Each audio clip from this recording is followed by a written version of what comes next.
So welcome back. देखिए दोस्तों, अगर आपने वन कार्ड का क्रेडिट कार्ड अप्लाई किया है या आपको मिल चुका है तो ये वीडियो आपके लिए बहुत इंपॉर्टेंट है, क्योंकि दोस्तों आपके इस कार्ड के साथ कोई दूसरा बंदा फ्रॉड कर सकता है और मेरे साथ फ्रॉड हो चुका है, इसीलिए मैं ये वीडियो बना रहा हूँ।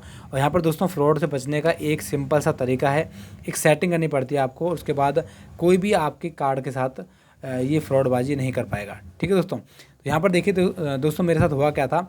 कल की डेट में 6 अक्टूबर को, आज 7 तारीख है, कल 6 अक्टूबर को करीब सुबह 8:15 बजे मेरे कार्ड से कोई शॉपिंग होती है अमेज़ॉन वेबसाइट से, जो कि मैंने नहीं करी। ठीक है, ये शॉपिंग दोस्तों मैंने नहीं करी, पता नहीं किसने करी है, कुछ नहीं पता इसका। ठीक है, ना ही मेरे पास दोस्तों कोई OTP आया, ना ही कोई मेरे पास कॉल आई, कुछ भी नहीं हुआ मेरे पास, मतलब कोई इन्फॉर्मेशन नहीं। मैंने जैसे ही अपनी वन कार्ड की ऐप खोली तो वहाँ पे देखा कि 1300 रुपये की मेरी जो लिमिट थी वो घट चुकी थी। ठीक है, 1300 रुपये की किसी ने शॉपिंग कर ली थी। अब जब मैंने उनको फ़ोन लगाया कि भाई ये शॉपिंग करी है मेरे कार्ड के थ्रू, तो उन्होंने बताया कि भाई आपके पास कोई मैसेज आया होगा, कोई कॉल आई होगी। मैंने कहा कुछ भी नहीं आया मेरे पास। फिर मैंने इनसे पूछा कि भाई बिना OTP के ये शॉपिंग हो कैसे गई, क्योंकि अगर आप खुद वन कार्ड का यूज़ करोगे तो आपने देखा होगा कि वहाँ पर आपसे OTP मांगा जाएगा और आपको बाकायदा ऐप में स्वाइप भी करना पड़ता है, तभी जाकर वो पेमेंट सक्सेसफुल हो पाती है। पर यहाँ पर दोस्तों कुछ भी नहीं हुआ, ना तो OTP आया, ना मैंने कुछ स्वाइप किया, कुछ भी नहीं हुआ। फिर भी शॉपिंग हो कैसे गई, तो उन्होंने बताया भाई कि अगर इंटरनेशनल कोई भी ट्रांजेक्शन होती है तो उसमें OTP नहीं आता। मतलब कि इंडिया से बाहर किसी ने मेरे कार्ड का इस्तेमाल करके शॉपिंग करी है 1300 रुपये की अमेज़ॉन की वेबसाइट से, और मुझे उसके बारे में पता नहीं है। अब दोस्तों हुआ क्या, वो पैसे भरने पड़ेंगे मुझे। अगर मैं नहीं भरूंगा तो क्या होगा, तो मेरा हो जाएगा सिविल डाउन, तो मतलब एक तरह से आप फंस जाओगे।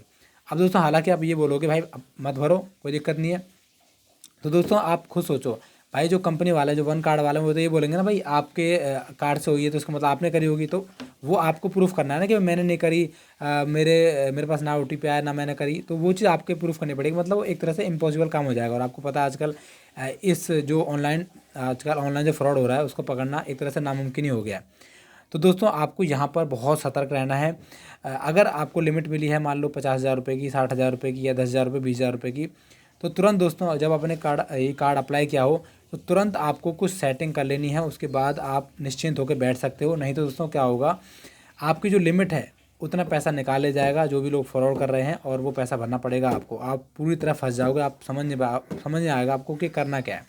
ठीक है, मेरे केस में दोस्तों मैं बता रहा हूँ आपको, एक तो 1300 रुपये की मेरी 1300 रुपये की शॉपिंग हुई, उसके बाद 83 रुपये की शॉपिंग फिर हुई, और उसके बाद दोस्तों जब मैंने सेटिंग कर ली तो यहाँ पर मैसेज आया था कि $73 की शॉपिंग और हो रही थी, पर आपने क्योंकि ये सेटिंग कर ली है, आपने लिमिट सेट कर दी है, इस वजह से शॉपिंग डिक्लाइन हो गई है। ठीक है, मतलब समझ रहे हो दोस्तों, अगर मैं मतलब ये समझ लो, अगर जब मैंने अप्लाई किया था और उस समय मेरी लिमिट थी 45,000 रुपये, अगर दोस्तों उस समय कोई मेरे साथ फ्रॉड कर लेता तो 45 के 45,000 रुपये मेरे चले जाते और वो भरने पड़ते मुझे। अब मुझे ही केस करना पड़ता है, मुझे ही लड़ना पड़ता, मतलब मैं खाली पीली बेमतलब फंस जाता। ठीक है, इसलिए दोस्तों अगर आपको, पहले बात तो ये है कि भाई अगर आपको क्रेडिट कार्ड की रिक्वायरमेंट है तभी आप अप्लाई करें, खाली पीले अप्लाई ना करें। आप ये ना सोचें कि यार चलो अप्लाई कर लेते हैं, आ जाएगा, पड़ा रहेगा, और जब यूज़ करना होगा तब यूज़ कर लेंगे। अगर आप ऐसा सोचोगे तो पक्का फ्रॉड आपके साथ होगा ही होगा। ठीक है, अगर आपको रिक्वायरमेंट है, अर्जेंट रिक्वायरमेंट है, आपको कोई प्रोडक्ट खरीदना है EMI पर, और आपके पास पैसे नहीं हैं डाउन पेमेंट देने के लिए भी, तो आप इस कार्ड को इस्तेमाल कर सकते हैं। बहुत अच्छा कार्ड है, बहुत जल्दी बन जाता है। पर आप इसको खाली ना छोड़ें। अगर आपको 20,000 रुपये की लिमिट मिली है तो 20,000 रुपये का इस्तेमाल फटाफट कर लें। बेशक आप 20,000 रुपये का कैश निकाल लें, उसमें थोड़ा चार्ज लगेगा, और उसको बाद में आप 1 महीने बाद भर देना। पर दोस्तों अगर आप ये सोच के बैठोगे कि भाई 20,000 रुपये की लिमिट पड़ी है, अभी इसको रहने देता हूँ ऐसे ही, जैसे ही कोई ऑफ़र आएगा तब मैं देखूंगा या बाद में निकालूंगा, तो दोस्तों कोई और निकाल लेगा और भरना पड़ेगा आपको पैसा। ठीक है, तो दोस्तों ये काम आपको करना है, एक सेटिंग करनी पड़ेगी। बताता हूँ क्या करना है आपको दोस्तों ऐप में जाना है। ऐप के मतलब जो आपके वन कार्ड की ऐप है उसमें जाना आप, वहाँ पर दोस्तों आपके कार्ड का कंट्रोल सेटिंग खोलनी पड़ेगी। नीचे लिखा होगा व्यू कंट्रोल सेटिंग, वहाँ पर जब दोस्तों जाओगे आप, तो वहाँ पर आपको एक तो सबसे पहले सबसे नीचे करोगे तो वहाँ आपको सामने लिखा होगा कार्ड लिमिट, कार्ड की लिमिट कितनी है, मतलब ट्रांजेक्शन कितने लिमिट तक कर सकते हो। तो वहाँ पर फ़िलहाल तो पूरी लिमिट होगी, जैसे कि आपको मान लो 10,000 रुपये की लिमिट मिली है, तो वहाँ पर 10,000 रुपये लिखा होगा, तो आपको उसको घटा के कर देना है 1 रुपया। आपको उसको घटा के कर देना है 1 रुपया। दोस्तों इससे ये फ़ायदा होगा कि अगर आप 2 रुपये की शॉपिंग भी करोगे, आप खुद भी करोगे 2 रुपये की शॉपिंग भी, तो आपकी शॉपिंग नहीं हो पाएगी, क्योंकि वहाँ दिखा देगा कि भाई आपकी लिमिट 1 रुपया थी और आपने एक्सीड कर रहे हो, मतलब कि लिमिट से ऊपर जा रहे हो, तो आपकी शॉपिंग नहीं हो पाएगी। ठीक है दोस्तों, तो ऐसे में क्या होगा, जो फ्रॉड कर रहा होगा, जो आपका कार्ड का यूज़ कर रहा है बाहर बैठ के, वो शॉपिंग नहीं कर पाएगा, क्योंकि वो शॉपिंग डिक्लाइन हो जाएगी, क्योंकि आपने लिमिट सेट कर दी थी। तो सबसे पहला काम दोस्तों यही है, आपको लिमिट को पूरा घटा के 1 रुपया का सेट कर देना है। ठीक है, नीचे देखिए मैं यहाँ दिखा नहीं सकता, वैसे मैंने एक वीडियो और बनाई थी जिसमें मैंने सेटिंग करके दिखाया है बाकायदा, उस वीडियो को आप देख लेना, डिस्क्रिप्शन बॉक्स में लिंक मिल जाएगा। ठीक है, वहाँ पर दोस्तों आपको सबसे पहले तो ये सेटिंग करनी है कि भाई व्यू कार्ड कंट्रोल में जाके अपनी जो ट्रांजैक्शन लिमिट है उसको घटा कर देना है 1 रुपया।